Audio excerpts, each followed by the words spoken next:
В Липецкой области открыли памятник первому герою России, летчику Суламбеку Асканову. Мероприятие приурочено к 25-й годовщине со дня его гибели. Репортаж Александра Ревунова.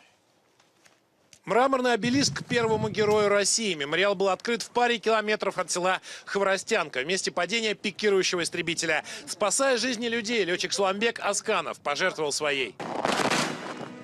Генерал и его боевая машина. Летчики не любят фотографироваться перед полетом. Но вот Суламбек Асканов не был суеверным. На этом миге не раз вязал мертвые петли и всегда благополучно возвращался на землю. Он был одним из отцов-основателей пилотажной группы «Соколы России». Что именно стало причиной катастрофы, до сих пор неизвестно. Скорее всего, из строя вышла система управления. Несмотря на все усилия пилота, истребитель входит в штопор, начинает стремительно терять высоту. Генерал, конечно же, мог катапультироваться, но внизу горели огни жилых домов. Это и была деревня Хворостянка. Позже комиссия, расследующая причины этой катастрофы, установит. У Османова было всего лишь 2 секунды на принятие решения. Он уводит машину в поля, подальше от населенного пункта. 25 лет спустя, после тех февральских событий, почтить память героя собрались его однополчане, друзья и земляки. Из Ингушетии приехала и большая семья Суламбека Асканова. Сегодня же в школе села Хворостянка была открыта мемориальная доска. Это учебное заведение носит имя героя. На память школьникам глава Республики Ингушетия Юнусбек Евкуров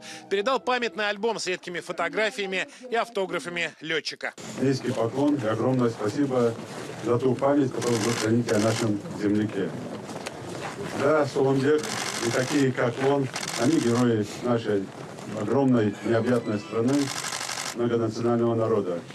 Это достояние всего народа России, и подвиг, он всегда имеет место. Александр Иванов, Олег Дубинин, Андрей Куцов и Михаил Шум. Вести, дежурная часть, Липецкая область.